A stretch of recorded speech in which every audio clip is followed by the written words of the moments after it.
welcome back to our channel, Resilient Stories. Hi guys. So today we're here with Danielle and we're talking about something incredibly personal and important. Danielle has bravely decided to share her story with us. So thank you so much for being here. Thanks, Leah. So this one's not super easy to talk about it, which is why I've predominantly only written about it. I don't usually talk about it out loud, but I wanted to so people would feel less alone and we could shed light on a pretty important and significant topic. So your story starts in a really just unimaginable way.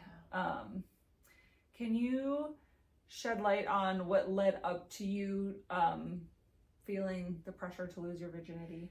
Yeah. So I didn't grow up with my mom, and that led to a whole bunch of pressures and things. And then when I finally did reconnect with my mom, I was about 2 weeks shy of 18, and she, learned from our discussing of my life that I was still a virgin, and she thought that was silly and crazy, and that I was plenty old enough to have, had sex already, and that it was basically my grandma's fault, which is who raised me, her mom, because I wasn't allowed to do a bunch of things and just kind of was a pretty sheltered child. So she decided that it was a problem that needed to be fixed.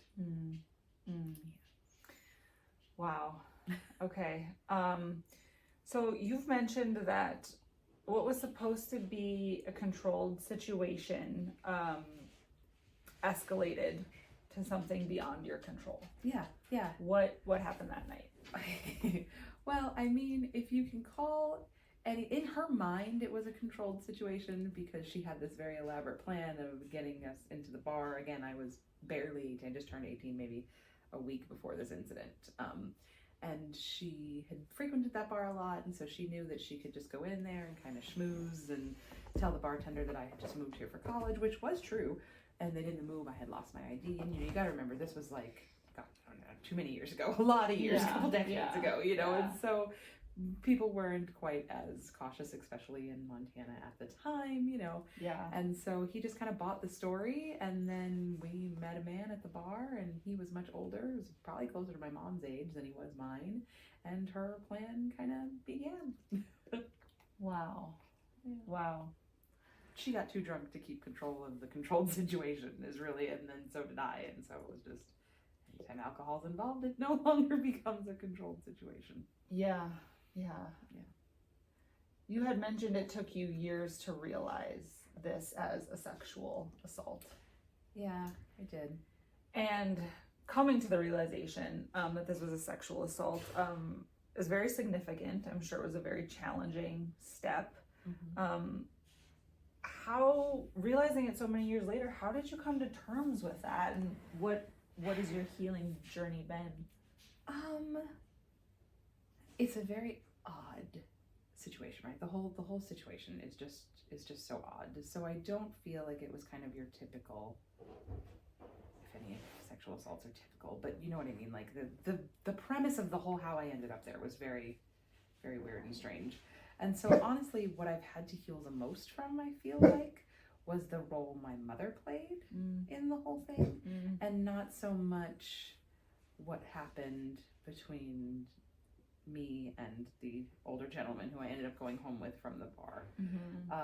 Yes, I most assuredly did say no, but it was very, very late in the game, and I know that does not matter if you've been sexually assaulted. If you say no, no means no. Right. However, I also don't feel like I was super clear in that very late moment. He was also drunk. I was drunk. The whole thing. Like, the man really should have never been in this position himself either, because I had no business being smuggled into a bar. He had kind of been tricked and set up by your mom as well. Yeah. So I think my hesitation to call it a sexual assault was because I never really wanted to blame him for the entire situation either. And so I think that's what took me so long to kind of get there, was like, yes, I did say no, and he did not listen. And that is where, that becomes his responsibility at that point. Yes. But the whole situation was just so wild and bizarre that I don't know. I hear what you're saying. you don't feel that he is fully culpable either, Right. because really the mastermind behind the whole two of you being there in the first place was somebody totally different, and someone who should have had. She's culpable for Yes. your sexual assault as Yes. well. Yeah. Yes. Yeah. So obviously consent is such a crucial part of any conversation about sex or sexual activity. What do you want to say to people about consent and communicating consent? Yeah, I think now, again, this was 20 plus years ago, closer to 25 years ago. And we hadn't had a lot of the conversations on consent that we've had even in over the last 5 years. And so I think, hopefully most men are better at understanding no means no now than they were 25 years ago. And I think most women, I had this happen to me recently, it probably wouldn't have taken me very long at all to be like, that's a sexual assault. Like, I tell my daughter who's 20 that no means no. Like, that's it, period. Doesn't matter if, you're about ready to do the act or you're, clothed and not doing anything and you say, I'm not having sex with you today. Like, no is no, right? Yeah. And again, the whole conversation around consent was much different over 2 decades ago.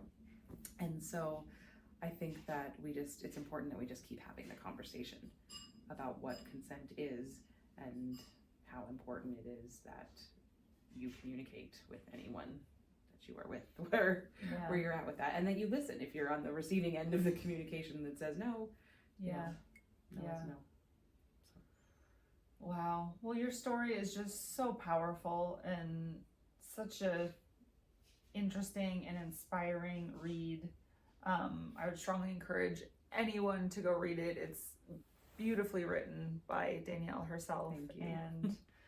And is there anything else you'd like to say to others? Or what do you hope that they might take away, aside from no means no, always consent is always important? Is there anything else you hope that they can take away from your story? I think it's going to be pretty personal, depending on who's reading it and what part of the story resonates with them, because there's a lot at play in that story. So I think, take away with it, from it what you will. I would like to say that this is one of the first times I've spoken and not written. So usually when I write, I'm very careful with my words, and I have, the opportunity to write them out in the way I'd like to tell the story. So I would just like to say, please be patient with my verbal retelling of the story, and you can get the rest of what I didn't get to say in the written version. Yeah. So you did great. thanks. Yeah. Thanks.